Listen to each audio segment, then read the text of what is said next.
பின்வாங்கும் இருதயம் உள்ளவன் தன் வழிகளிலேயும் நல்ல மனுஷனோ தன்னிலே தானும் திருப்தி அடைவான். பின்வாங்கும் இருதயம் உள்ளவன் தன் வழிகளிலே திருப்தி அடைவான். ரைட்டா? தன் வழிகளிலே போது நாளா ஐயோ டெய்லி ஐயோ மற்றவங்கள மாதிரிலாம் இல்லை, நாளா ஐயோ நான் இப்போ கர்த்தருக்கு நல்லா தான் கரெக்டாக தான் நடக்கிறேன் அப்படின்னு தன் வழிகளிலே திருப்தி அடைவான். ஆவிக்குரிய வாழ்க்கையில் என்னைக்கு திருப்தி வருதோ செத்திங்க, அன்றைக்கி சாவு மணி அடிச்சாச்சு. ஆவிக்குரிய வாழ்க்கையில் மட்டும் திருப்தியே இன்னும் கிட்டி சேரணும், இன்னும் இருக்கணும். அந்த தாகம் இருந்துக்கிட்டே இருக்கணும். ஆண்டவரே இன்னும் உம்மை போல மாறணும், இன்னும் உம்முடைய சாயல் வரணும், இன்னும் வரணும். தன்னிலே தானும் தன்னுடைய வழிகளில் அவன் ரொம்ப திருப்தி அடைகிறான், சாட்டிஸ்ஃபைட் ஆகிறான். தன் நம்பிக்கையில் தன்னுடைய காரியத்தில் தன்னம்பிக்கையுடையவராக அதிகமான இருக்கிறதுனால விடுதலுக்கான முதல் அடையாளமாக இருக்குது. இயேசு கிறிஸ்துவிட பேதுரு வந்து அது எச்சரித்த பிறகு கூட இவங்க விழுந்தாலும் நான் விட மாட்டேன், ஆண்டவரே இவங்க எல்லாரும் மறுதளிச்சாலும் நான் மறுதளிக்க மாட்டேன். கோதுமையில் சாத்தான் உன்னை சொலையில் புடைக்கிறதுக்கு என்கிட்ட உத்தரவு கேட்டுக்கொண்டான், நானோ உன் விசுவாசம் ஒளிந்து போகாதபடிக்கு உனக்காக வேண்டிக் கொண்டேன்னு என்ன பண்ணியிருக்கணும். அப்படியே ஆண்டவர் ரொம்ப தேங்க்ஸ் ஆண்டவர் திறந்து ஜெபம் பண்ணிக்கோங்க ஆண்டவர் அப்படின்னு கிருபை கேட்குறது. அப்பவும் ஒரு தெனாவட்டா தான் பேசுறது. லூக்காவில் படிக்கிறோன்னு நினைக்கிறேன்ல,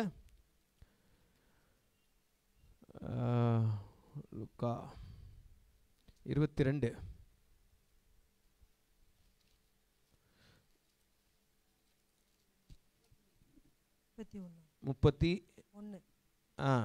31 வாசிங்கன்னா 33 அவர் சொல்லுவார்.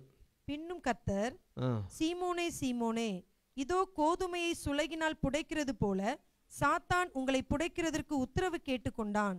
நானோ உன் விசுவாசம் ஒளிந்து போகாதபடிக்கு உனக்காக வேண்டிக் கொண்டேன். நீ குணப்பட்ட பின்பு உன் சகோதரரை ஸ்திரப்படுத்து என்றார். அதற்கு அவன், ஆண்டவரே, காவலிலும் சாவிலும் உம்மை பின்பற்றி வர ஆயத்தமாயிருக்கிறேன் என்றான். காவலிலும் சாவிலும் உம்மை பின்பற்றி வர. இவன் சொன்னதெல்லாம் உண்மையான்னு கேட்டீங்கன்னா உண்மைதான். ஆனா இவன் தன்னுடைய மாம்ச புயத்தை, மாம்ச பலத்தை நம்பி சொல்லிட்டான். நான் ஆக்சுவலாக அவன் கேரக்டர் எப்படி தெரியுமா, ஒரு ஸ்டெடி கேரக்டர் கிடையாது, ஸ்டெடியாகவே இருக்க மாட்டார், நாணல் அப்படியே அசைஞ்சினே இருக்கும். ஆனால் கர்த்தர் அவனுக்கு பேதுருன்னு பாறைன்னு பேர் வச்சார். இப்படி ஒரு நிலையாக இருக்க மாட்டான். தன்னுடைய காரியத்தில் அளவுக்கு அதிகமான நம்பிக்கை, நான் பின்வாங்கி போக மாட்டேன், நான்லாம் நிற்பேன், நான்லாம் அப்படியே கரெக்டாக இருப்பேன், நான்லாம் அப்படி தான் அப்படின்றதுனால. எஸ், அவன்கிட்ட எல்லாரும் ஜனங்கள் எல்லாரும் என்னை யாருன்னு சொல்கிறாங்கன்னு கேட்கப்போ எல்லாரும் ஒருத்தர் தீர்க்கதரிசின்னு சொல்கிறாங்க. சரிப்பா அவங்களாம் விடுப்பா, நீங்களாம் என்ன சொல்கிறீங்கன்னா, பேதுரு சொன்னார், நீர் ஜீவனுள்ள தேவனுடைய குமாரனாகிய கிறிஸ்து. அப்போ ஏசு சொன்னார், பிதாவே இதை உனக்கு வெளிப்படுத்தினார் அப்படின்ட்டு பாராட்டிட்டு தான் எருசலேமில் படப்படுற பாடுகளை குறித்து மற்ற காரியங்கள் கல்வாரி இதை குறித்து சொல்லும் போது அவர் தனியாக கூட்டின்னு வந்து ஆண்டவரே மிரட்டி இருக்கிறான். 16வது அதிகாரம் 20. அப்பொழுது பேதுரு அவரை 22 வாசிங்க. அப்பொழுது பேதுரு அவரை தனியே அழைத்துக் கொண்டு போய், ஆண்டவரே, இது உமக்கு நேரிடக் கூடாதே, இது உமக்கு உமக்கு சம்பவிப்பதில்லை என்று அவரை கடிந்து கொள்ளத் தொடங்கினான். கடிந்து கொள்ளனா, கடிந்து கொள்றதுன்னா என்னதுங்க? அன்பார்ந்தவர்களே, அதுக்கு பேர் கடிந்து கொள்ளுதலா? திட்டுறதுக்கு பேரு யாரை திட்டுறது? பேதுரு, இது உமக்கு நேரிடக்கூடாது, இது உமக்கு சம்பவிப்பதில்லை அப்படின்னு இயேசுவை இவர் கடிந்து கொண்டார். ஆக்சுவலா இது உமக்கு நேரிடக்கூடாதுன்னு சொல்லிடக்கூடாது, இது எனக்கு நேரிடக்கூடாது ஆண்டவரே, இது எனக்கு சம்பவிக்க கூடாது ஆண்டவரே அப்படின்னு இவர் கிருபையை சார்ந்து, உங்க பலன் இல்லாம என்னால் நிற்க முடியாது ஆண்டவரே அப்படின்னு இருந்திருக்கணும்.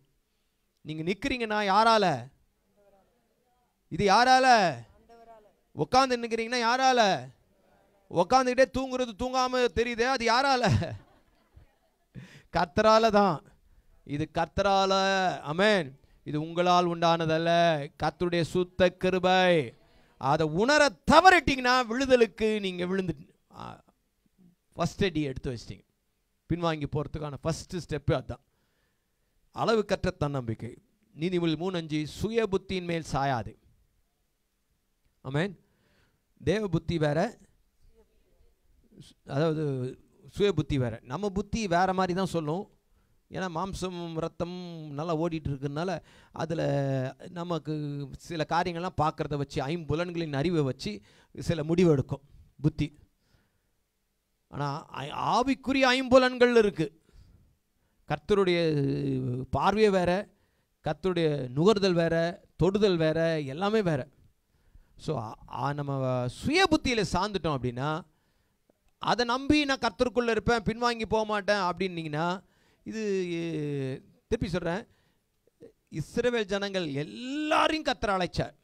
நீங்கள் 1 Corinthians 10 எல்லாம் ஒரே இதுக்குள்ளே ஞானஸ்தானம் பண்ணப்பட்டார்கள், ஒரே கண்மலை தண்ணீரை குடித்தாங்க, ஒரே இதில் வந்தாங்க. ஆனால் எல்லா இடத்துலையும் அவர் பிரியமாக இருக்கல. ஏன்னா சிலர் வேசித்தனத்தில் காரியத்தில் எல்லாம் விழுந்து போனார். ஸோ நீங்கள் நானும் விழாமல் இருக்கிறதுக்கு கர்த்தருடைய சுத்த கிருபையே அன்றி வேறு ஒன்றுமே இல்லை. இதை நீங்கள் மறந்துட்டீங்கன்னா சோத்திரம். உங்கள் மேலே நம்பிக்கை இருக்கணும் கர்த்தருக்கு. ஆனால் எப்படிப்பட்ட நம்பிக்கை? கர்த்தருடைய கிருபையினால் நான் நிற்கிறேன்னு சொல்லி நீ சொல்லணும். அதை மறந்துட்டா பேதுருவின் வாழ்க்கையில் நடந்தது போலவே நடந்துவிடும். ஆமென்.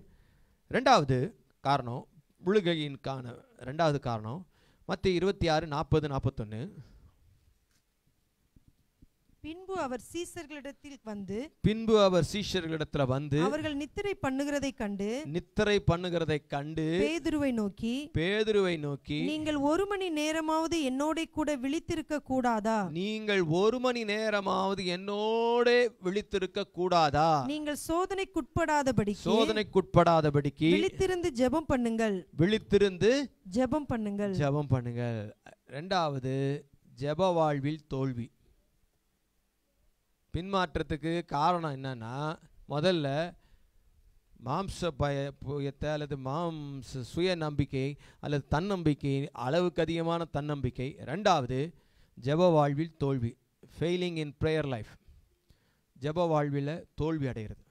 ஆண்டவர் கேட்டார், 1 மணி நேரம் கூட விழித்திருக்க கூடாதா? இவங்க டயர்டில் தூங்கிட்டாங்க. கர்த்தர் கேட்குறார், விழித்திருக்கக்கூடாது. திருப்பி எழுப்பி விட்டார், சோதனைக்குட்படாதபடிக்கு. அவனுக்கு ஒவ்வொரு முறையும் கர்த்தர் எச்சரிக்கிறார். எச்சரிப்பு கொடுக்காம கர்த்தர் நம்ம அடிக்கிறது இல்லைங்க. திருப்பி சொல்கிறேன், ஒருவேளை நீங்கள் உங்கள் பேரண்ட்ஸ் கிட்ட அடி வாங்கியிருக்கும் போது, இல்லை டீச்சர்கிட்ட அடி வாங்கியிருக்கும் போது பார்த்த உடனே அடிச்சிருப்பாங்க. ஒரு விசாரணை கூட இருக்காது. ஆனால் கர்த்தர் அப்படி இல்லை. விசாரணை இல்லை, எச்சரிப்பு கொடுப்பார். இப்படிலாம் போகக்கூடாது, இப்படிலாம் இருந்தால் இது இருக்கும், அப்படிலாம் இருந்தால் இருக்கும்ன்ட்டு 1 2 வரும். அதுக்கப்புறம் தான் இங்கே ஆண்டவர் சோதனைக்குட்படாதபடிக்கு ஏற்கனவே சொல்லியிருந்தார். எப்பா, சாத்தான் உன்னை சொலகனால் புடைக்கிறதுக்கு நான் வேண்டிக்கிட்டேன். அப்படியா? நானும் வேண்டிக்கிறேன் ஆண்டவரே, நானும் ஜெபத்தில் சீரியஸ் ஆகிடுறேன் ஆண்டவரே போயிருக்கணும். ஜெப வாழ்வில் தோல்வி பின்னடைவதற்கு காரணம். திருப்பி சொல்கிறேன், நீங்கள் ஜெபிக்க வேண்டிய நேரத்தில் ஜெபிக்கலைன்னா, ஜெபிக்க வேண்டிய நேரத்தில் நீங்கள் தூங்கிட்டீங்கன்னா, தூங்க வேண்டிய நேரத்தில் ஜெபிக்க வேண்டியிருக்கும். ஜெபிக்க வேண்டிய நேரத்தில் ஜெபிக்கலைன்னா, ஜெபிக்க அவசியம் இல்லாத நேரத்தில் ஜெபிக்க வேண்டியிருக்கும். நல்லா பலமாக இருக்கும் போதே ஜெபிக்கலைன்னா ஆஸ்பத்திரியில் போய் ஜெபிக்க வேண்டியிருக்கும். பயமுத்துறதுக்காக சொல்லலை, பயப்படுங்கள்ன்றதுக்காக சொல்கிறேன். நல்லா இருக்கும் போதே உங்களால் ஜெபம் பண்ண முடியும். வசதியாக இருக்கும் போதே ஜெபம் பண்ணலைன்னா, அசதியாக இருக்கும்போது ஜெபம் பண்ண வேண்டியிருக்கும். இந்த 21 நாட்கள்லேயே ஜெபம் பண்ண முடியலன்னா, மற்ற நாட்களில் எப்படி ஜெபம் பண்ணுவீங்க? சமாதான காலத்திலே அடைக்கலம் தேடினீங்கன்னா, யுத்த காலத்தில் என்ன பண்ணுவீங்க? நல்ல காலத்திலே சர்ச்சைக்கு வரலன்னா, கொரோனா காலத்தில் எப்படி வந்துட போகிறீங்க? கஷ்டம் இல்லை. அதனால் 1 மணி நேரமாவது விழித்திருங்கள். ஆமென். தினந்தோறும் சொல்கிறேன், தேவ சமூகத்தில் விழித்திருந்து அல்லது தேவ சமூகத்தில் 1 மணி நேரம் கூட ஜெபம் பண்ண முடியல அப்படின்னா, நீங்கள் பின்வாங்கி போகிறதுக்கான அது காரணமாயிடுது. மோசேயின் கைகள் உயர்ந்தே இருக்கும்போது யோசுவா அங்கே யுத்தம் பண்ணுறாரு. உயர்ந்தே, அது ஜெபம் என்கிற கை உயர்ந்தே இருக்கும்போது ஜாஷுவா முன்னேறிக்கிட்டே இருக்கிறார். கை அப்படியே தாழ்ந்து போகுது அப்படியே கீழே கீழே கீழே போகும்போது பின்வாங்குறார். உங்கள் ஜெப வாழ்க்கை நல்லா மேலே இருந்ததுன்னு வச்சுக்கோங்களேன், உங்கள் குடும்ப வாழ்க்கை ஆசீர்வாதமாக முன்னேறிட்டே இருக்கும். உங்கள் தொழில் முன்னேறும், உங்கள் சுகம் முன்னேறும், உங்கள் குடும்ப மகிழ்ச்சி முன்னேறும், குடும்ப சமாதானம் முன்னேறும். ஆனால் ஜெப வாழ்க்கை அப்படியே மங்கி மங்கி மங்கி மங்கி மங்கி அப்படியே யார் பார்க்குறா? ஒன்றுமே இல்லையா? இந்த கொரோனா காலத்தில் லைவ் போட்டோமே, அப்போ பார்த்தீங்கன்னா ஏதோ புதுசாக பார்க்குற மாதிரி எல்லாரும் பார்த்துருக்குறீங்க. அது ஒரு 2-3 மாதம் கழிச்சு பார்த்தீங்கன்னா, என்ன நீ பார்க்கலையே, எங்கே போயிட்டாங்க எல்லாரும்? பார்த்தா நீங்கள் எப்படி பார்த்தீங்கன்னு ஹிஸ்ட்ரியில் போய் பார்த்தா தெரியுது. வசந்த கார்டனில் எப்படி பார்த்தீங்கன்னு ஹிஸ்ட்ரி சொல்லுது. அப்படியா? சும்மா ஒரு பேச்சுக்கு சொல்கிறேன். எல்லாம் ஓட்டிக்கிறீங்க. அப்புறம் பார்த்துக்கலாம் விடு, எனக்கு டைம் ஆச்சு, சர்ச்சுக்கு போகிறேன், அப்புறம் வந்து பார்த்துக்கிறேன், அங்கே தானே இருக்கும் போது. அப்புறம் வந்து பார்க்கும்போது முதல்ல இருந்தால் பார்த்தீங்க, ஓட்டு மெசேஜில் ஒரு ஃபஸ்ட் பாயிண்ட், அப்புறம் ரைட் முடிஞ்சிச்சு. சோத்திரம். ஜபம், கான்ஃபரன்ஸ் காலில் ஜபம், அவன் துணி துவச்சின்னு தோத்திரம், அமேன் அமேன், பாத்திரம் கவினே அமேன் அமேன் அமேன், சத்தம் வண்டி வரும். ஸ்கூலில் படிக்கிற மாதிரி காலேஜ் தம்பி எக்ஸாம் என்ன லேட், நான் எக்ஸாம் எழுதினேண்ணா, என்னப்பா நான் எல்லாம் எழுதினேன், இல்லை பாஸ்டர் பார்த்து தான் எழுதினேன்னா, கொஸ்டின் பேப்பர் பார்த்து, இல்லை பார்த்தே தான் எழுதினேன்றான். எதுக்கு சொல்கிறேன்னா, இப்படி நல்லா இருக்கிற போதே நம்மளால் ஜெபம் பண்ண முடியலன்னா, இப்படி மோசமான காலத்தில் எப்படின்னா ஜெபம் பண்ணுவோமா, எப்படி நிற்க போகிறோம்? சைனாலலாம் சர்ச்சின்னு சொல்லி இப்படி கூடி வந்தாலே பிடிச்சி உள்ளே வச்சிட்றான். உங்களை சைனாவில் வச்சா என்ன பண்ணுவீங்க?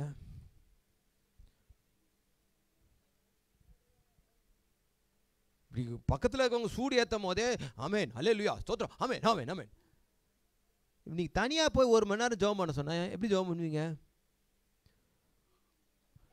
ஸ்தோத்திரம் அல்லேலூயா அல்லேலூயா. இது மாதிரி 2-3 தடவை போராடுவீங்க. அதுக்கப்புறம் யாருமே உங்களை தூக்கி பார்க்கல அப்படின்னா, யாருமே தான் பார்க்கல, இப்போ பத்தும். இப்போ அது யாராவது பாத்திர போகிறாங்கன்ட்டு அப்படியே என்ன பண்ணுறீங்க, கண்ணை அப்படியே முழிச்சிட்டு இருக்கிறீங்க. ஆனால் யாருமே பார்க்கல, யாருமே இல்லை அப்படின்னும் போது எப்படி ஜெபம் பண்ணுவீங்க?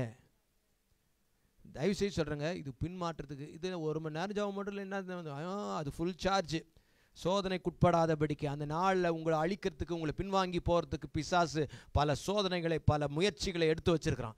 உங்களை அந்த நாளில் தாக்குகிற அக்னி ஆஸ்திரங்கள், அந்த நாளில் பிசாசுடைய தந்திரங்கள், அந்த நாளில் பிசாசு உங்களை வச்சிருக்கிற எல்லா காரியங்களுக்கும் தப்புவிக்க, கண்ணிக்கு தப்புவிக்க அந்த 1 மணி நேர ஜெபம் உங்களை பாதுகாக்கிறது. தெரியுமா? கர்த்தரோட ஒரு மொபைல் எப்படி சார்ஜ் போடுறீங்களோ அதை போல் உங்களை நீங்கள் சார்ஜ் போடணிக்கணும். சார்ஜ் போடாமல் எனக்கு ஜெபம் பண்ணவே தெரியாது. வாய் பேச தெரியுமா? வாய் பேச தெரிஞ்சால் எல்லாரும் ஜெபம் பண்ணலாம்.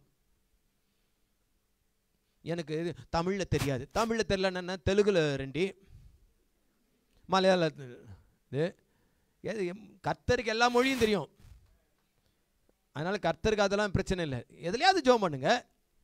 இல்லை அன்றைக்கி ஒரே வேலையாக இருந்துச்சு, வேலை இருந்ததெல்லாம் சாக்கு போக்கு. இதை ஒரு வேலையாக வச்சுக்கோங்க. எதை? ஜபமாக ஒரு ஃபஸ்ட்டு வேலையாக வைங்க. என்ன அன்றைக்கி நிறைய சொந்தக்காரன் வந்துட்டான், சொந்தக்காரன் இவர் மேலான சொந்தக்காரர் வந்துட்டார். புரியுதுங்களா? சொந்தக்காரனாக வந்துட்டான் இவர், அதுக்கு மேலே முக்கியமான சொந்தக்காரர் இவர். நான் போய் பார்க்க போயிட்டேன். இது உங்கள் நன்மைக்கு சொல்ல, இல்லாட்டினா பேதுரு மாதிரி தான் நிற்கணும்.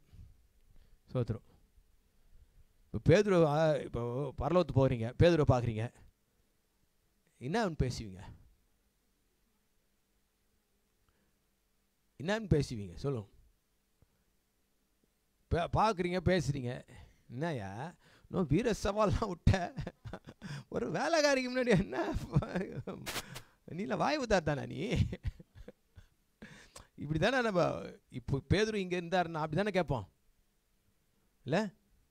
ஓ அதெல்லாம் மனம் மாறி நான் கரெக்டாக வந்துட்டேன்ல. கரெக்டாக வந்தாலும் அது இருக்குதுல்ல பாயிண்ட்டு. தயவுசெய்து சொல்கிறேன், நம்முடைய ஜெபம், அவர் ஜெபம் பண்ணாதனால தான் மல்கூஸ் காதை வெட்டிட்டார். கைது செய்ய வந்த மல்கூஸை வெட்டிட்டார். இயேசு ஜெபம் பண்ணதுனால தான் அது ஆக்சுவலாக அவருக்கு தான் கடினமான பாதை. அவர் சிலுவை பாடுகள் மற்ற காரியங்களோடு கடந்து போகணும்.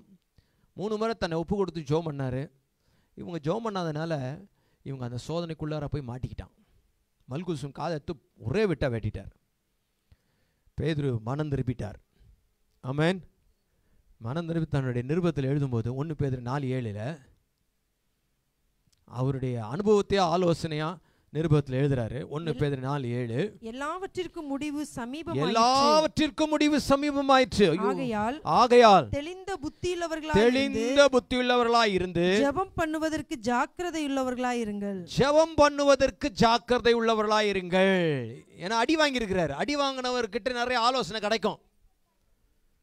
அடி வாங்கினவர், ஐயோ இந்த பொம்பளை கிட்ட எல்லாம் போயிடுச்சு, இவ்வளோ கேவலமாகுது, இதுகிட்ட போய் இயேசுவே தெரியாது நான் மறுதளிச்சிட்டேனே. காரணம் நான் ஜெபம் பண்ணேன். அதனால் ஜெபத்தில் தூங்குனீங்கன்னா தூங்க வேண்டிய நேரத்தில் ஜெபம் பண்ண வேண்டியிருக்கும். சோதரம் ஜெபத்தில் நீங்கள் மந்தமாக இருந்துட்டிங்கன்னா நிறைய நல்லா இருக்க வேண்டிய நேரத்தில் நீங்கள் நிறைய காரியங்கள் செலவு பண்ண வேண்டியிருக்கும். ஜெபத்தில் அந்த 1 மணி நேரம் செலவழிக்கிறதுனால திருப்பி சொல்கிறேங்க, அந்த நாளின் மொத்த காரியத்தை செய்வதற்கான பலனை பெற்றுக்கொள்கிறீங்க. உங்களுக்கு நேரம் மிச்சமாகும். அந்த 1 மணி நேரம் ஜெபம் பண்ணாமல் போய் வேலையை செய்யலான்ட்டு நீங்கள் போனீங்கன்னு வச்சுக்கோங்களேன், அந்த 1 மணி நேரத்தை ஒரு வேலையும் செய்ய மாட்டீங்க, எல்லாம் மிஸ் ஆகிடும். ஸோ ஜெபம் பண்ணுறதுக்கு எப்படி இருங்க? விழித்திருங்க, ஜாக்கிரதையா இருங்க. ஜாக்கிரதையா இருங்கன்னா உஷாரா இருங்க. எப்படி இருங்க அப்படின்னு என்ன அர்த்தம்? ஜாக்கிரதைனா எதிர்பார்த்துக்கிட்டே இருக்கணும். ஐயோ இது ஜெபம் பண்ணுற நேரமா, ஐயோ இது ஜெப குறிப்பா. நியூஸ் பார்க்குறீங்க, மழை பெய்யுமாமே, நாளைக்கு எப்படி போகிறது? ஏய் மழை பெய்யுன்றாங்களே, அப்புறம் வந்தால் எப்படி? இப்போ தானே நிவர் புயல் வந்தது, இன்னொரு புயல் வந்தால் எப்படி? ஆண்டவரே தோத்துறோம்ப்பா. உடனே ஜெபம் பண்ணோம். நாளைக்கு பர்ச்சேஸ்க்கு போகலாம் இருந்தேன், அதை பற்றி யார் கேட்டா? ஒரு சம்பவத்தை எப்படி வேணால் பார்க்கலாம். ஒவ்வொரு குறிப்பையும் நீங்கள் என்னவா பார்க்கணும்? ஜபம். இதில் ஜப குறிப்பு இருக்கா? ஜாக்கிரதையாக இருந்தால் தெரியும். தேடும் போது ஜாக்கிரதையாக தேடணுன்றோம். நீங்கள் எப்படி மனசில் அதே வச்சுக்கிட்டு தேடுறீங்களோ அதே போல் ஜபம் என்கிற அந்த சிந்தையை வைத்துக்கொண்டு நாம் என்ன பண்ணணும்? ஜாக்கிரதையோடு ஜெபம் பண்ணுங்க. நீங்கள் ஜாக்கிரதை இல்லாமல் போயிட்டீங்கன்னா பிரைஸ் தி லார்ட். ஜெபிக்கிறவன் பின்வாங்க மாட்டான், பின்வாங்குகிறவன் ஜெபிக்க மாட்டான். ரொம்ப சிம்பிள். ஸோ ஒரு நாளைக்கு 1 மணி நேரம் தீர்மானிங்க. அது கர்த்தர் அந்த 1 மணி நேரத்தை நீங்கள் காலையில் எடுத்துருங்க. காலையில் தான் பாஸ் நல்லா தூக்கம் வருது, அப்படியே போத்திக்கணும், அப்படி நல்லா தூக்கம் வருது. நைட்டெல்லாம் எங்கே பாஸ் தூங்குறேன்? நைட்டு இது நல்லா தூங்கணுன்னா மத்தியானத்தில் சாயங்காலத்தில் நல்லா வேலை செஞ்சுருங்க. சரியா? படுத்த உடனே தூங்கணும். படுத்துட்டு தூங்கக்கூடாது, தூங்கிட்டு படுக்கணும். என்ன பாஸ்டர் புரியவே இல்லை. படுத்துட்டு தூங்கக்கூடாது, தூங்கிட்டு படுக்கணும். இப்போவும் புரியல. கரெக்டா? இப்போ நைட்டு போய் படுக்கிறீங்க, இப்போ படுத்தீங்க, தூக்கமே வரல, சரி ஃபோனை எடு, அப்படிலாம் இருக்கக்கூடாது. எப்படி இருக்கணும்னா, ஒரு இது பார்த்துருக்கீங்களோ, படிச்சு நிற்கிறீங்க, இன்னும் எழுதி நிற்கிறீங்க, அப்படியே தூங்கிட்டீங்க. தூங்கிட்டீங்களா? அப்படியே போய் தூங்கிடணும். தூங்கிட்ட பிறகு படுக்கிறீங்க. முதல்ல படுத்துட்டு தூங்கக்கூடாது. அப்படிங்க செய்கிற வேலையில் அப்படியே தூக்கம் வரும். இந்த குழந்தைங்க அப்படியே விளாண்டு இருக்கும், அப்படியே திடீர்னு பார்த்தீங்கன்னா அப்படியே உட்காந்துருக்கும். ஒரே செகண்ட் தான் பட்டுன்னு தூங்கிடும். அந்த மாதிரி இருக்கணும் தூங்கணும். மனம் திரும்பி குழந்தைகளை போல மாறாவிட்டால் பரலோக ராஜ்யத்தில் பிரவேசிக்க மாட்டீர்கள். நம்ம என்ன பண்ணுறோம்? போய் படுக்கிறது, இப்படி தூங்குறது, இப்படி தூங்குறது. தூக்கம் வரல. 5 மணி 4 மணிக்கு முழிப்பு வந்திருக்கும். ஆனாலும் பரண்டு அதான் முழிப்பு வந்துச்சுல, எந்திரிச்சிட வேண்டியது தானே, உட்காந்துட வேண்டியது. இல்லை ஒரு ட்ரை பண்ணி பார்ப்போமே, செகண்ட் ஷிஃப்ட்டு. தயவுசெய்து சொல்கிறேங்க, கண்ணு மேலே கவனமாக இருக்கட்டும். சரியான தூக்கம் இருக்கணும். யாரை கூப்பிட்றாங்க பாருமா? உங்கள் ஃபோன் தாம்மா. யார் ஃபோனுன்னே தெரியலப்பா. சோத்திரம். 3வது லூக்கா 22வது அதிகாரம் 54 சோத்திரம். டைம் ஆகுது.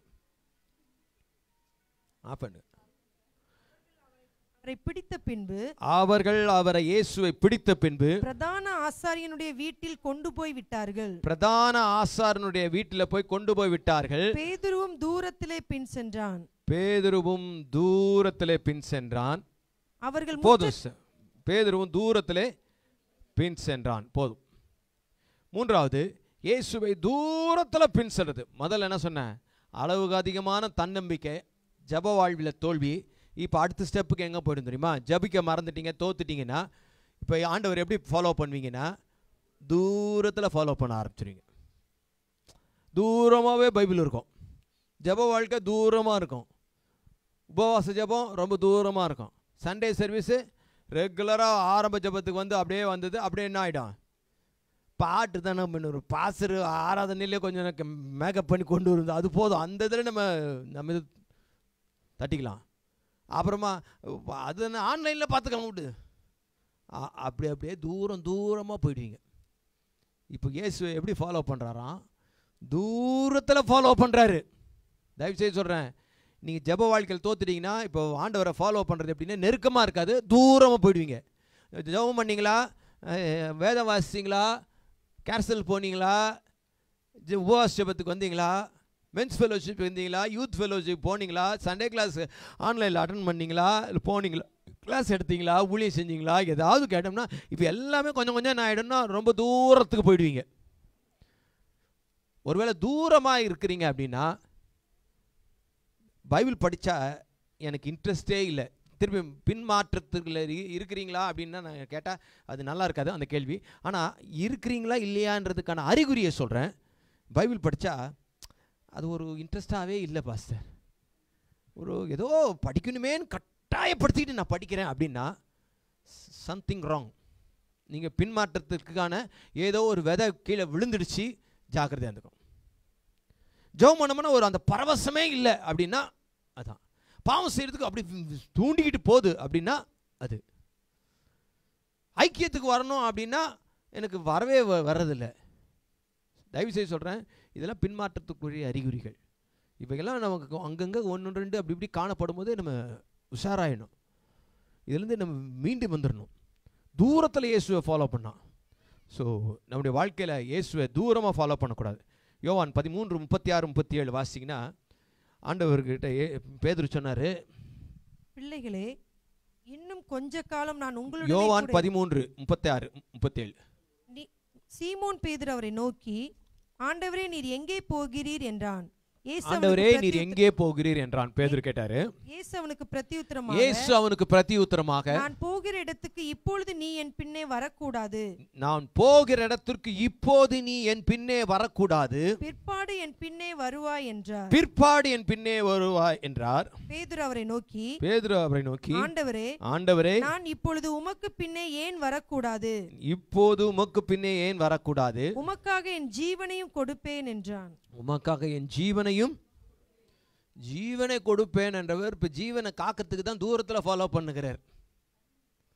ரொம்பலாம் இன்னும் க்ளோஸாக வேணாம்ப்பா, ரொம்பலாம் நெருக்கமாக வந்தால் பிரச்சனை ஆகுது. சிலருக்கு என்ன தெரியுமா சொல்கிறான், ஆண்டவரை கிட்ட சேர சோதனை வருது பாஸ்டர்.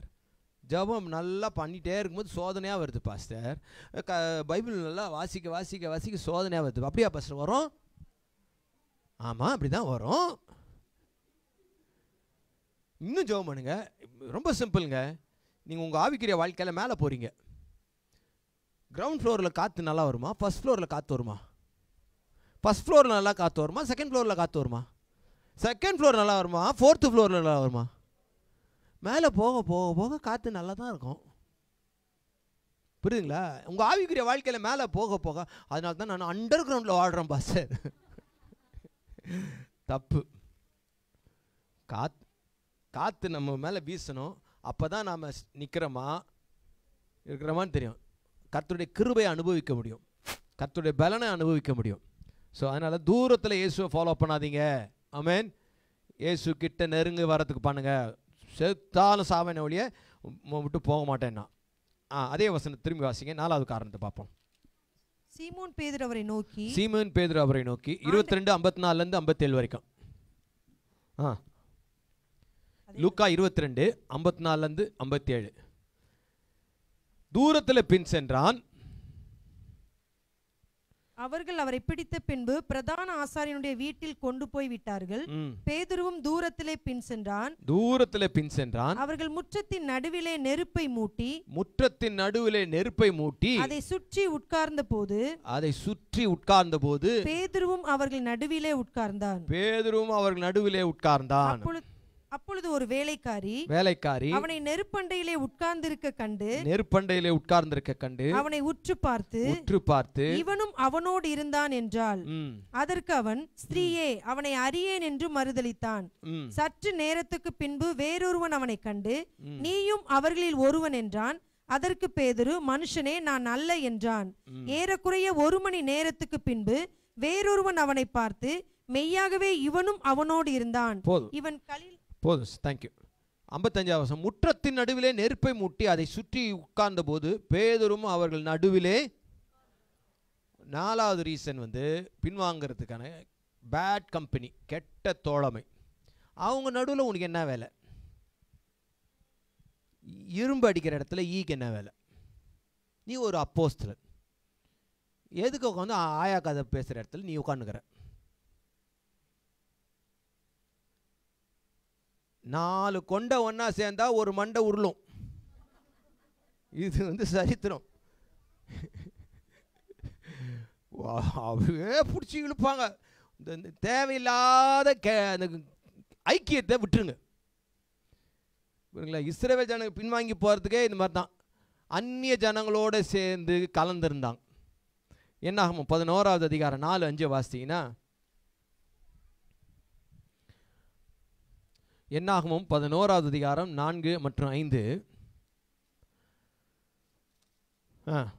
அவர்களுக்குள் இருந்த பல ஜாதியான அந்நிய ஜனங்கள் பல ஜாதியான அந்நிய ஜனங்கள் மிகுந்த இச்சையுள்ளவர்கள் ஆனார்கள். அந்நிய ஜனங்கள் மிகுந்த இச்சை உள்ளவர்களானார்கள். இஸ்ரவேல் புத்திரரும் திரும்ப அழுது நமக்கு இறைச்சியை புசிக்க கொடுப்பவர் யார்? நாம் எகிப்திலே கிரயமில்லாமல் சாப்பிட்ட மச்சங்களையும் வெள்ளரிக்காய்களையும் கொம்மட்டிக்காய்களையும் கீரைகளையும் வெங்காயங்களையும் வெள்ளை பூண்டுகளையும் நினைக்கிறோம். எதனால? அந்நிய ஜாதியான அந்த ஜனங்களோட சேர்ந்து அவங்க இச்சை உள்ளவர்களானார்கள். இவங்க அவங்களோட சேர்ந்து தோழமை, ஃப்ரெண்ட்ஷிப் இவங்களும் இச்சை ஆயிட்டாங்க. திரும்பி சொல்றேங்க, நீங்கள் கிறிஸ்துவை விட்டு பிரிந்து வாழ்ற வாழ்க்கைக்கு ஒப்பு கொடுக்கலன்னா, அவங்க தோழமையாயும் சொந்தக்காரன், மாமன், மச்சான், தீபாவளிக்கு போனேன், பொங்கலுக்கு போனேன், நோம்புக்கு போனேன், இதுக்கு போனேன்ட்டு அங்கேயே உட்கார்ந்து இருந்தீங்கன்னா அந்த ஆவி உங்களையும் பிடிக்கும். ஆமென். மோசம் போகாதிருங்கள். 1 கொரிந்தியர் 15:32-33 வாசித்தீங்கன்னா,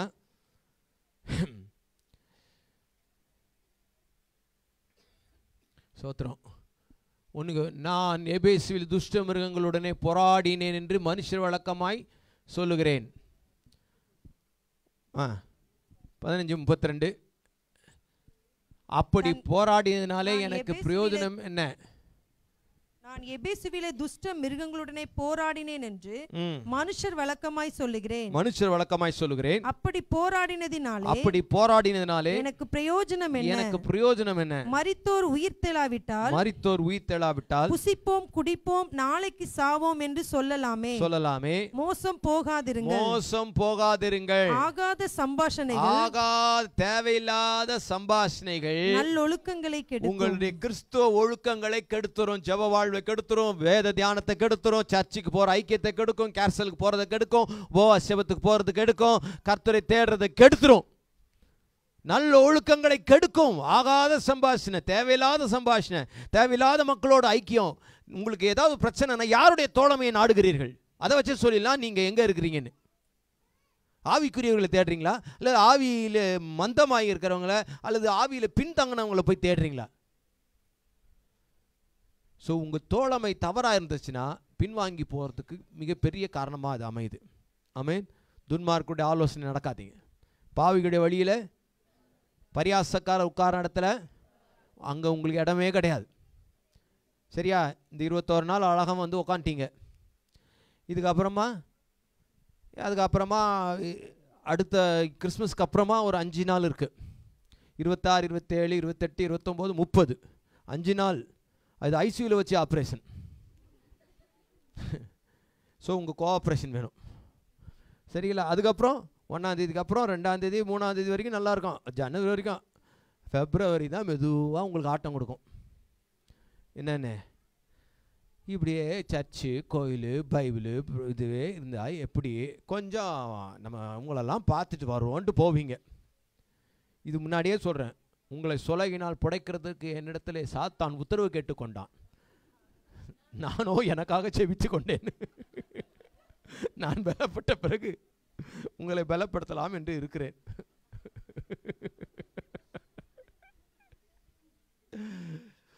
சோத்திரம். அதனால் தயவு செய்து சொல்கிறேன், இந்த பேட் கம்பெனி, கெட்ட தோழமை, ஐக்கியம் நீங்கள் யாரோட இருக்கிறீங்கன்றது ரொம்ப முக்கியம். அப்படியே ஊர் கதை பேசுகிறவங்க, பஞ்சாயத்து கதை பேசுகிறவங்க, அப்படியே இந்த அப்படியே ஆவிக்குரிய வாழ்க்கைன்னு ஆவிக்குரிய அந்த ஊழியக்காரன் அப்படி இந்த ஊழியக்காரன் இப்படிப்பா, இது அவங்க இப்படிப்பா, இவங்க. தயவுசெய்து சொல்கிறேன், இதெல்லாம் உங்களுடைய ஆவிக்குரிய வாழ்க்கைக்கு முன்னேற்றத்துக்கு வழிவகுக்கவே இருக்காது. 4 பேரை பற்றி பேசுகிறது 10 பைசாவுக்கு பிரயோஜனம் கிடையாதுங்க. திரும்ப திரும்ப உங்கள் நல்லதுக்காக திரும்ப அது உங்களுக்கு கீழே தான் தள்ளும். அப்பா இது வேணாம் விடு, நான் போப்பா கிளம்புறப்பா அப்படின்ட்டு வந்துடுங்க. ஆமேன். அங்கே இருந்து இந்த நான் சொன்னல 4 கொண்டை ஒன்றா சேர்ந்தால் ஒரு மண்டை உருளும். 4 பேர் ஒன்றா பேசிகிட்டே இருப்பாங்க. யாரோ ஒரு கதை போயின்னே இருக்கும். அப்புறம் ஒன்று எந்திரிச்சு அப்படி போகும். ஒன்று எந்திரிச்சு சரி டைம் ஆயிடுச்சுன்னா அது போகும் பாருங்க. அது போயிடுச்சுன்னா இந்த 3ல் ஒன்று சொல்லும், இந்த போராத்தின்மாவை இவளை பற்றி கதை சொல்கிறேன்ட்டு கேட்டுனே இருப்பாங்க. அடுத்த கதை அவளை பற்றி ஓடும். அதுக்கப்புறம் என்ன அடுத்தது ஏதாவது போவோம், போகாது. ஏன்னா நம்ம போனால் நம்மளை பற்றி ஓடும், நம்ம போகக்கூடாது. அது அடுத்தது எப்படி போகும்னா 3 ஒன்றா பேசிக்கின்னு போவோம். அப்போ தான் பேசவே மாட்டாங்க. தெரியும் அவங்களுக்கு, இப்போ நம்ம போனோம்னா நம்மளை பற்றி பேசுவாங்க, இப்போ போகவே கூடாது. பாஸ்டர் இவ்வளோ விளாடு தெரியுது, எப்படி நம்ம பக்கம் வந்தாரா? எல்லா கதையும் கேட்டுட்டு தான் பார்த்துட்டு தான் வந்துருக்கிறேன். தயவு செய்து சொல்கிறேன். ஸோ உங்களுடைய ஐக்கியத்தை விட்டுறாதீங்க. சாலமோன் இதில் ஐக்கியம் அப்படின்னு வரும்போது அந்நிய நுகத்தில் பிணைக்கப்படுறாதீங்க. நான் ரட்சிக்கப்பட்டு கல்யாணம் பண்ணுறதுக்கு முன்னாடி நான் அப்படியாவது கொண்டு வந்துடுவேன்.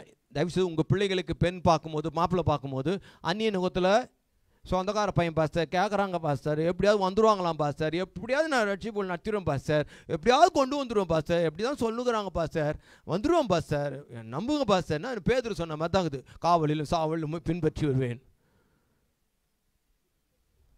தயவுசெய்து சொல்கிறேன், அந்நிய நுகத்தில் பிணைக்கப்படாதிருங்கள்.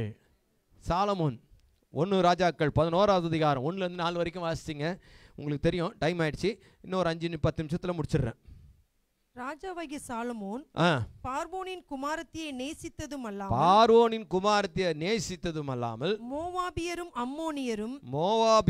அம்மோனியரும் ஏதோமியரும் சீதோனியரும் ஏத்தியருமாகிய அந்நிய ஜாதியாரான அநேகம் ஸ்திரீகள் மேல் ஆசை வைத்தான். கர்த்தர் இஸ்ரவேல் புத்திரரை நோக்கி நீங்கள் அவர்கள் அண்டைக்கும் அவர்கள் உங்களுக்கு பிரவேசிக்கலாகாது. அவர்கள் நிச்சயமாக தங்கள் தேவர்களை பின்பற்றும்படி உங்கள் இருதயத்தை சாயப்படுவார்கள் என்று சொல்லி இருந்தார். சாலமோன் அவர்கள் மேல் ஆசை வைத்து அவர்களோடு ஐக்கியமாய் இருந்தான். கர்த்தர் ஏற்கனவே சொல்லி, அப்பா அவங்களுக்கும் உங்களுக்கும் கிடையாதுப்பா அப்படின்னு. இவங்க சாலமோன் யாரு? ஞானி. தரிசனத்தில் சொப்பனத்தில் தோன்றி நீ விரும்புவதை கேளு அப்படின்னாரு. தேவாலயம் இவன் தான் கட்டுவான் அப்படின்னு. அப்படிப்பட்டவனே புறஜாதி மக்கள் விழ வச்சிட்டாங்க. இவர் ஆசை வச்சிட்டார். ஆசை வச்சு அவன் பிரபுக்களும் குலமான 700 மறுமனையாட்டிகளும் 700 மனையாட்டிகளும் 300 மறுமனையாட்டிகள் அவனுடைய ஸ்திரீகள் அவன் இருதயத்தை வலிவி போக பண்ணினார்கள். சோத்திரம். சாலமோன் வயது சென்ற போது அவனுடைய மனைவிகள் அவன் இருதயத்தை அந்நிய தேவர்களை பின்பற்றும்படி சாய பண்ணினார். அதனால் அவனுடைய இருதயம் அவன் தகப்பனாய் தாவீதின் இருதயம் போல் தன் தேவனாகிய கர்த்தரோடே உத்தமமாய் இருக்கவில்லை. 11 ஆகையால் கர்த்தர் சாலமோனை நோக்கி, நான் உனக்கு கட்டளையிட்ட என் உடன்படிக்கையும் என் கட்டளைகளை நீ கை கொள்ளாமல் போய் இந்த காரியத்தை செய்தபடினால் ராஜ்யபாரத்தை உன்னிடத்திலிருந்து பிடுங்கி அதை உன் ஊழியக்காரனுக்கு போ. அந்நிய ஜனங்களோடு கலந்துட்டான், அது பின்வாங்கி போனதுனால கர்த்தர் அதை பிடுங்கிட்டார். கண்பார்ந்தவர்களே, திரும்ப சொல்கிறேன், ஒருவேளை நீங்கள் கல்யாணம் ஆகிடுச்சு, நீ அது அப்போயே கேட்டிருக்கணும் பார்த்தார், இப்போ கேட்டேன், பரவாயில்ல விடுங்க. ஒருவேளை உங்கள் பிள்ளைகளுக்கு நீங்கள் கல்யாணம் பண்ணணும் அப்படின்னு தீர்மானிச்சிருந்தீங்கன்னா கண்டிப்பாக பண்ணுவீங்க. அப்போ இப்போவே தீர்மானம் எடுத்துருங்க, அந்நிய நுகத்தில் பிணைக்கப்பட மாட்டேன். ஆமேன், சோத்திரம். தேவ ஜனங்களோடு கூட தான் நம்ம இணையணும். கர்த்தருக்கும் மகிமை உண்டாகட்டும். ஏனென்றால் இது கர்த்தருக்கு பிடிக்காத காரியம். ஸோ இதனால் அவன் போய் இயேசு என்ன பண்ணிட்டான், மத்திய 26வது அதிகாரத்தில் நீ கடைசியாக பார்த்தீங்கன்னா 69 வாசிங்கன்னா, வேலைக்காரிக்கு முன்னாடி நின்று தெரியாதுன்னா அந்த மனுஷனை 26:69 அத்தருணத்தில் பேதுரு வெளியே வந்து அரண்மனை முற்றத்தில் உட்கார்ந்திருந்தான். அப்பொழுது வேலைக்காரி ஒருத்தி அவனிடத்தில் வந்து, நீயும் கலிலேயனாகிய இயேசுவோட கூட இருந்தாய் என்றான். அதற்கு அவன், நீ சொல்லுகிறது எனக்கு தெரியாது என்று எல்லாருக்கும் முன்பாக மறுதலித்தான். எல்லாருக்கும் முன்னாடி மறுதலிச்சிட்டான். அவன் வாசல் மண்டபத்திற்கு போன பொழுது வேறொருத்தி அவனை கண்டு, இவனும் நசரேயனாகிய இயேசுவோட கூட இருந்தான் என்று அங்கே இருந்தவர்களுக்கு சொன்னாள். அவனோ அந்த மனுஷனை நான் அறியேன் என்று ஆணையிட்டு மறுபடியும் மறுதலித்தான். சற்று நேரத்துக்கு பின்பு அங்கே நின்றவர்கள் பேதுருவிடத்தில் வந்து, மெய்யாகவே நீயும் அவர்களில் ஒருவன், உன் பேச்சு உன்னை வெளிப்படுத்துகிறது என்றார்கள். அப்பொழுது அவன் அந்த மனுஷனை அறியேன் என்று சொல்லி சபிக்கவும் சத்தியம் பண்ணவும் தொடங்கினான். தெரியாது என்றான், ஆணையிட்டு சொன்னான், சபிச்சு சத்தியம் பண்ணி சொன்னான். என்னன்னே தெரியாது, இயேசுவோடு நான் இல்லை, இயேசுக்கு எனக்கு சம்பந்தமே இல்லை, ஆனால் காவலையும் சாவலையும் பின்பற்றுவேன் என்றான். ஆண்டவர் எல்லாரும் விட்டு போனால் நாம் விட்டு பிண மாட்டேன் அப்படின்னா, மரண பரிந்தமோடு இருப்பேன் அப்படின்னா. ஆனால் இப்போ மறுதலிச்சிட்டான். காரணம் முதல்ல சொன்னேன், இவன் தன்னம்பிக்கையில் அளவுக்கு அதிகமான தன்னம்பிக்கை, ஜெப வாழ்க்கையில் தோல்வி, அடுத்தது தூரத்திலேயே ஃபாலோ பண்ணான், பிறகு கெட்ட தோழமை, குளிர்காயிற இடத்துல இவர் போய் உட்காந்துக்கிறார், ஊர்க்கதை பேசுகிற இடத்துல. தயவுசெய்து இவையெல்லாம் இருந்தது. இப்போது இயேசு அவனை பார்த்த உடனேயும் மனம் கசந்து அழுதுட்டான். லூக்கால படிக்கிறோம், மனம் கசந்து அழுது மனம் திரும்பிட்டான். மனம் திரும்பி இயேசு மரித்து திருப்பி உயிர்த்தெழுந்து போயிட்ட பிறகு ஒரு நாள் நீங்கள் யோவான் சுவிசேஷம் 21வது அதிகாரத்தை வாசிங்கன்னா, மீன் பிடிக்க திருப்பி அவர் போயிட்டார். எங்கே மீன் பிடிக்க போகலான்ட்டு போயிட்டார். இயேசு விடமாட்டார். ஹலோ, ஆண்டவர் இயேசு விடமாட்டார். நீ எங்கே போனாலும் விடமாட்டார். கொக்கி போட்டு அழகாக எடுத்துன்னு வந்துடுவார். நான் சர்ச்சுக்கு வரமாட்டேன், நீ வரலனா எங்கண்ணா சர்ச்சு உன் பக்கம் வரும். ஒரு நாள் ஒருத்தர், இப்படியா இருந்தா இப்படி ரொம்ப நாள் ஆச்சு சினிமா பார்த்து அப்படின்ட்டு சினிமா தேட்டருக்கு போனார், மார்வேஷத்தில் போனார். அங்கே ஒருத்தர் நம்ம ஆட்கள் யாரோ ஒருத்தர் ட்ராக்ஸ் கொடுத்துனுக்குறான். என்ன ட்ராக்ஸு, நீ எங்கேயே போகிறாய்? என்னையா இந்த ஆண்டு ஒரு எங்கேயும் ஒரு நிம்மதியாக ஒரு படம் கூட. ஸோ நல்ல ஆண்டவர் நமக்கு இருக்கிறார். ஹல்லேலூயா. இவர் மீன் பிடிக்க போறான்னா சீஷர்கள்லாம் நாங்களும் வரோம் அப்படின்ட்டு போயிட்டாங்க. அந்த ஆண்டவர் விட்டு போனால் எங்கேயும் விட மாட்டார். போனால் அங்கே ஆண்டவர் பார்த்து மீன், அங்கேயும் மீன் கிடைக்கல இவருக்கு. ஒரு ட்ரை பண்ணி பார்த்தார், ஒரு மீனும் கிடைக்கல. ஒரு மீன் கிடைக்காத உடனே ஆண்டவர் சொன்னார், ஆழத்தில் வலது பக்கமாக போட சொன்னார். மீன் கிடச்சிது. அப்புறம் மீன் பொறிச்சு வச்சு எல்லாம் கொடுத்து பேசிகிட்டு இருக்கும்போது கடைசியாக பேதுருட்ட கேட்டார். 15வது வசனம் 21:15. அவர்கள் போஜனம் பண்ணின பின்பு இயேசு சீமோன் பேதுருவை நோக்கி யோனாவின் குமாரனாகிய சீமோனே, இவர்களிலும் அதிகமாய் நீ என்னிடத்தில் அன்பாய் இருக்கிறாயா என்றார். இவர்களிலும் நீ என்னிடத்தில் அதிகமாய் அன்பாய் இருக்கிறாயா? அதற்கு அவன், 5வது ரீசன் பின்வாங்கி போகிறதுக்கு, முழு இருதயத்தோடு நேசிக்கவில்லை. Not love the Lord wholeheartedly. முழு இருதயத்தோடு ஆண்டவரை நேசிக்கலைன்னா ஒரு நாளில் நீங்கள் பின்மாற்றத்துக்குள்ளார போயிடுவீங்க.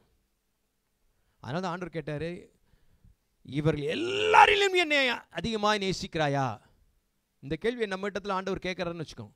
இங்க இருக்கிற எல்லாரை விட, உனக்கு இருக்கிற எல்லா உறவுகளை விட, உனக்கு இருக்கிற எல்லா சொந்தங்களை விட, உனக்கு இருக்கிற எல்லா உடைமைகளை விட, உனக்கு இருக்கிற எல்லா சொத்துக்களை விட, உனக்கு இருக்கிற எல்லா ஆசீர்வாதங்களை விட என்ன அதிகமாக நேசிக்கிறாயா?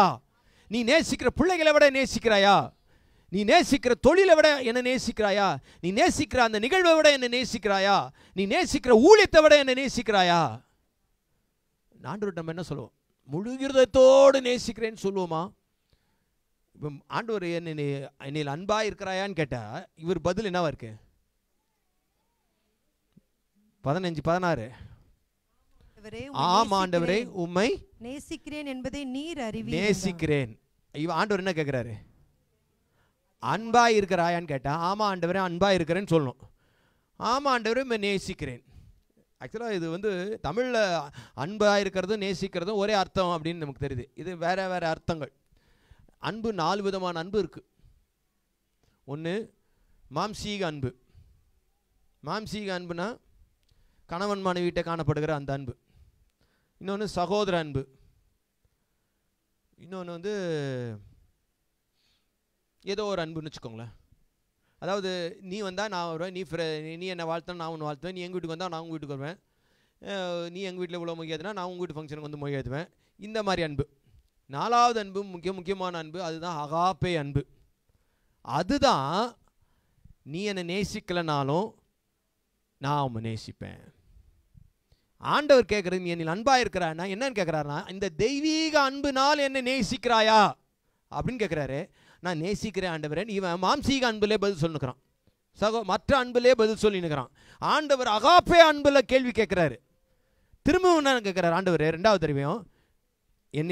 என்னிடத்தில் அன்பா இருக்கிறாயா? என்னிடத்தில் அன்பா இருக்கிறாயா? அவன் திருப்பி என்ன சொல்றான்? ஆம் ஆண்டவரே உம்மை நேசிக்கிறேன். 2வது உம்மை நேசிக்கிறேன் ஆண்டவரேன்னு தான் பதில் சொல்றாரு. ஆண்டவர் அன்பா இருக்கிறாயான்னா 2வதும் என்ன பண்றாரு? நேசிக்க. முதல்ல அன்பா இருக்கிறான்னு கேட்டாரு, நேசிக்கிறேன்னா. திருப்பவும் அன்பா இருக்கிறேன்னு கேட்டா நான் நேசிக்கிறேன்னா. இப்போ ஆண்டவர் பார்த்தாரு, இவன் மேலே ஏறி வரமாட்டான்ட்டு இவர் இறங்கி வந்துட்டு என்னை நேசிக்கிறாயான்னு 3வது ஆண்டவர் நேசிக்கிறாயான்னு கேட்டார். நான் சொல்ல புரியுதா? 3வது எப்படி கேட்டாரு? என்னை நேசிக்கிறாயா? ஆமா ஆண்டவரே உம்மை நான் நேசிக்கிறேன் என்பதை நீர் அறிவீர். கவனிங்க, ஏன் அவனால அந்த தெய்வீக அன்புனால நேசிக்க முடியல அப்படின்னா, பரிசுத்தாவி பொழிந்தருளப்படலை. பரிசுத்தாவி பொழிந்தருளப்படாததுனால அந்த தெய்வீக அன்போடு கூட நேசிக்கிறது என்பது கூடாத காரியம். சரியா? பரிசுத்தாவி அதனால தான் நேசிக்கிற ஆண்டவரே நேசிக்கிற ஆண்டவரே நேசிக்கிற ஆண்டவரேன்னு தான் பதில் சொல்கிறான். சரி நீ இதே இப்போ பரிசுத்தாவியான ஊற்றப்பட்டால் நீ சரியாயிடுவ. இப்போ நீ நேசிக்கிறாயா? நேசிக்கிற ஆண்டவரே. ஸோ ஆண்டவரை முழு இருதயத்தோடு நேசிச்சேன் அப்படின்னா, உன்னத பாட்டு கடைசி வசனம் 8வது அதிகாரம் 6-7. சீக்கிரம் முடிச்சிட்டேன். ஐயோ ஸ்தோத்திரம் 5 நிமிஷம் தான் எக்ஸ்ட்ரா ஆயிடுச்சு. தோட்டங்களில் வாசம் பண்ணுகிறவளே. உன்னத பாட்டு 8வது அதிகாரம் 6-7. நீர் என்னை உமது இருதயத்தின் மேல் முத்திரையை போலவும். நீர் இருதயத்து உன்னத பாட்டு தானே? முத்திரையை போலவும் உமது புயத்தின் மேல் முத்திரையை போலவும் வைத்துக்கொள்ளும். நேசம் மரணத்தை போல் வலிது. நேசம் மரணத்தை போல வலிது. ரொம்ப வலிமையானது. ஆமென். மரணம் என்ன ஆயிடும்? மரணம் என்ன ஆயிடுது? நம்மள இந்த உலகத்தை விட்டு பிரிச்சிடுதுல. அத போல வலிமையானது எது? நேசம். நேச வைராக்கியம் பாதாளத்தை போல் கொடிதாய் இருக்கிறது. பாதாளத்தை போல கொடிதாய் இருக்கு. நேச வைராக்கியம் பாதாளத்துல கொடிதாய் இருக்கிறது. அதன் தழல் அக்கினி தழலுக்கும் அதன் ஜுவாலை கடும் ஜுவாலையுமா இருக்கிறது. கடும் ஜுவாலை. அது தழல் அக்கினி தழலா இருக்குது, கடும் ஜுவாலையுமா இருக்கிறது. திரளான தண்ணீர்கள் நேசத்தை அவிக்க மாட்டாது. அன்ப தண்ணி ஊத்தி என்ன பண்ண முடியாது? அணைக்க முடியாது. நெருப்பு அணைக்க முடியுமா? நெருப்பு அணைக்க முடியாதா? ஆனா அன்பு அணைக்க முடியாது. வெள்ளங்களும் அதை தணிக்க முடியாது. ஒருவன் தன் வீட்டிலுள்ள ஆஸ்திகளெல்லாம் நேசத்துக்காக கொடுத்தாலும் அது முற்றிலும் அசட்டை பண்ணப்படும். பண்ணப்படும். அப்பா உனக்கு இவ்வளோ கோடி தரேன், இந்த இயேசு விட்டு வந்துருன்னா அப்பா அப்படின்னு அசட்டை பண்ணிடுவான். எது? ஆண்டவர் மேல் வச்ச அந்த நேசம் வீட்டில் இருக்கிற இந்த உலகத்தில் இருக்கிற மற்ற காரியங்களை கொடுத்தா எல்லாத்தையும் என்ன பண்ணிடும்? அசட்டை பண்ணும். அசட்டை பண்ணுமா டவுட்டு தானா? இதோ இப்போது எடப்பாடி அவர்கள் வந்து ஒவ்வொரு ரேஷன் கார்டுக்கும் 2500 2000 ரூபா தராராம். அப்படியா? எப்போ? இன்றைக்கே வா? ஐயோ எத்தனை மணிக்குள்ளே வரணுமா? 2:30க்குள்ளே வரணுமா? ஐயோ இது வாரம் தோத்திரம் போயின்னு இருப்பீங்க. ஒரு 2000க்கு எல்லாம் அவுட்டு. நேச வயிறாக்கும் பத்தின்னு எரியுது. எனக்கு தான் வயிறு பத்தின்னு எரியுது. ஏச்சு பிரசங்கம் பண்ணிட்டு போது இப்படி தான் எல்லாம் ஓட்டான். எங்கேயா போனா எல்லாரும் போயிட்டாங்க. ஆண்டவர் பார்த்தார், தம் சீஷர்களை பார்த்தார். நான் வந்து ஃபுல் டைம் ஸ்டாஃப்ஸை மட்டும் பார்த்து கேட்பேன், நீங்களும் போய்விட மனதாக இருக்கிறீங்களா? ஏன்னா அதுக்கு தான் ration card, ID card, Aadhaar card வேணும்னா வச்சுருக்குறாங்க. ஏதாவது கிடைக்கணும்னு போகிறாங்க. இவங்க 12 பேர் எல்லாத்தையும் விட்டு வந்து கேசாச்சா? ஆண்டவரே நாங்கள் எங்கேயே போவோம், ஜீவனுள்ள வார்த்தைகள். ஆனால் பேசுகிறது என்னமோ நேச வைராக்கியம். 1 கோடி செல்வங்கள் தெரு கோடியில் வந்து நின்னா ஓடி போயிடுவேன். 1 கோடிலாம் எதுக்கு? தயவு செய்து அப்படிலாம் பாடவே. ஃபாதருக்கு அது ஒத்து வருது, அதனால் அவர் பாட்டார். 2000 ரூபாய் வந்தாவில் சர்ச்சை அவுட்டு, கேர்சல் அவுட்டு, ஜபம் அவுட்டு. நேச வைராக்கியம் அசட்டை பண்ணணும். அது வீட்டில் இருக்கிற எல்லாத்தையும் கொடுத்தாலும் அசட்டை பண்ணி விட்டுருணும். ஆடப்போ அங்கே தெய்வத்தின் மேலே வச்ச அன்புக்கு இதெல்லாம் ஒரு தூசியை ஒன்று மேலே போ. எனக்கு தயவுசெய்து சொல்கிறேன், இந்த தேவனை முழு இருதயத்தோடு நாம் நேசிச்சிட்டோம் அப்படின்னா உலகம் நமக்கு குப்பையாக இருக்கும். சாலமோன் ஞானி அவ்வளோ வச்சுருந்தான். வச்சுட்டு அவர் தான் பிரசங்கியில் சொல்கிறார், எல்லாம் மாயை மாயை மாயை. பிரசங்கிக்கு அடுத்து என்ன புஸ்தகம்? உன்னத பாட்டு. அந்த நேசர் எனக்கு இன்பமானவர். எப்போ அது சொல்ல முடியும்னா, என் நேசர் எனக்கு இன்பமான, உலகம் மாயை மாயை என்ற அனுபவத்துக்கு பிறகு தான் அது சொல்லவே முடியும் உங்களால். உலகத்தை நீங்கள் மாயையாக பார்க்கலனா, உலகத்தை நீ அது குப்பையாக பார்க்கலனா, உலகம் தருகிற செல்வத்தையும், உலகம் தருகிற சிற்றின்பத்தையும், உலகம் தருகிற இன்பத்தையும் நீங்கள் குப்பையாக நினைக்கலன்னா, தேவனுடைய அன்பு உங்களுக்கு உன்னதமாக மேன்மையாக கிடைக்காது. ஸோ தேவனை முழு இருதயத்தோடு நேசியுங்கள். ஆமென். எல்லாருமே தேவ சமூகத்தில் எழுந்து நிற்போமா? ஹல்லேலூயா, பிரைஸ் தி லார்ட். பின்வாங்கி போவானானால் அவன் மேல் என் ஆத்துமா பிரியமாயிராது. நாம் பின்வாங்கி போயிட்டோம்னா கர்த்தர் நம்ம மேல் பிரியமாக இருக்க மாட்டாராம். நம் பின்வாங்காதபடிக்கு, நிற்கிறேன் என்று சொல்லுகிறவன் விழாதபடிக்கு எச்சரிக்கையாக இருக்கும்படி எல்லாரும் தேவ சமூகத்தில், ஆண்டவரே ஆண்டவரே நான் பின்வாங்கி போகக்கூடாதப்பா, பின்வாங்கி போகிறது ஆண்டவரே தோப்பனே, நான் தீர்மானம் எடுத்திருந்தாலும் உடைய கிருபை இல்லாமல் எங்களால் நிற்க முடியாது ஆண்டவரே. எல்லாருமாய் ஆண்டவருடைய கிருபை கேட்போமா? எல்லாருமாய் ஹல்லேலூயா. இயேசுவின் பின்னால் நான் செல்வேன், திரும்பி பார்க்க மாட்டேன், திரும்பி பார்க்க மாட்டேன். இயேசுவின் பின்னால் நான் செல்வேன், திரும்பி பார்க்க மாட்டேன், திரும்பி பார்க்க மாட்டேன். சிலுவையை முன்னால், உலகமே பின்னால். சிலுவையை முன்னால், உலகமே பின்னால். இயேசு சிந்திய இரத்தத்தினாலே என்றும் விடுதலையே, என் இயேசு சிந்திய இரத்தத்தினாலே என்றும் விடுதலையே. இயேசுவின் பின்னால் நான் செல்வேன், திரும்பி பார்க்க மாட்டேன், திரும்பி பார்க்க மாட்டேன். இயேசுவின் பின்னால் நான் செல்வேன், திரும்பி பார்க்க மாட்டேன், திரும்பி பார்க்க மாட்டேன். உலகத்தின் இன்பம், சிற்றின்பம் எல்லாம் வெறுமை குப்பை என்று ஒதுக்குகிறேன். ஆண்டவரே உம்முடைய அன்பு உண்மையானதப்பா. உங்க கிருபை இல்லைனா என்னால் நிற்கவே முடியாது. உங்க கிருபையை நான் எப்போது சார்ந்து கொண்டு வாழ உதவி செய்யுங்க. தினந்தோறும் ஜெபிக்க என்ன ஒப்பு கொடுக்குறப்பா. ஜெபிக்க மறந்த நாட்கள் என் வாழ்க்கையிலே சோதனை நாட்களாக பின்வாங்கி போன நாட்களாய் காணப்படுகிறதை நாங்கள் அறிகிறோம். ஜெபம் வாழ்விலே முன்னேறும். தூரத்தில் ஃபாலோ பண்ணக்கூடாதப்பா, நெருக்கமாக ஃபாலோ பண்ணணும், இன்னும் கிட்ட வந்து ஃபாலோ பண்ணணும். எனக்கு உதவி செய்யுங்க. தூரத்தில் நின்று ஃபாலோ பண்ண விரும்பலை ஆண்டவரே. தகப்பனே, கெட்ட தோழமை விட்டுடுறேன். மோசமான ஐக்கியத்தை விட்டுடுறேன்ப்பா. தவறான ஐக்கியத்தை விட்டு வெளியில் வரேன். அந்நிய நுகத்தில் பிணைக்கப்பட நானோ என் குடும்பம் பிணைக்கப்பட நான் காரணமாக இருக்க மாட்டேன். இதில் தீர்மானிக்கிறேன். முழு இருதயத்தோடு நேசிக்கிறேன் ஆண்டவரே, முழு உள்ளத்தோடு நேசிக்கிறப்பா. கர்த்தர் எங்களுக்கு கிருபை தருவீராக. பின்வாங்கி போகாத இருதயத்தை எங்களுக்கு தரும்படியாக நாங்கள் ஜெபிக்கிறோம். தடைகள் நீங்கட்டும். ஒருவேளை இந்த உலகத்தில் நான் இருந்து பின்வாங்கி போவது இருக்கும் அப்படின்னா அதுக்கு முன்னாடியே என் ஜீவனை இந்த உலகத்திலேருந்து எடுத்துருங்கப்பா. கர்த்தாவே, அப்படிப்பட்ட மோசமான நிலைமைக்கு நான் போகாதபடிக்கு உங்கள் கிருபை எங்களை தாங்கட்டப்பா. உங்கள் கிருபை எங்களை தாங்கட்டப்பா. எங்கள் சபையை தாங்கட்டும். இதை கேட்குற ஒவ்வொருவரையும் தாங்கட்டும். எங்களை ஒப்பு கொடுக்குறோம். காத்துக்கொள்ளும், ஆசீர்வதித்து தார். எல்லா தடைகளை நீங்கட்டும். இயேசுவின் நாமத்தில் ஒப்பு கொடுத்து ஜெபிக்கிறோம் நல்ல பிதாவே. என் ஆத்துமாவே கர்த்தரை ஸ்தோத்திரி, என் முழுவதுமே பரிசுத்த நாமத்தை ஸ்தோத்திரி. என் ஆத்துமாவே கர்த்தரை ஸ்தோத்திரி, கர்த்தர் செய்த சகல உபகாரங்களையும் மறவாதே. ஆமென், ஆமென், ஆமென். God bless you. கர்த்தர் உங்களை ஆசீர்வதிப்பாராக. God bless you. நாளைக்கு பார்ப்போம்.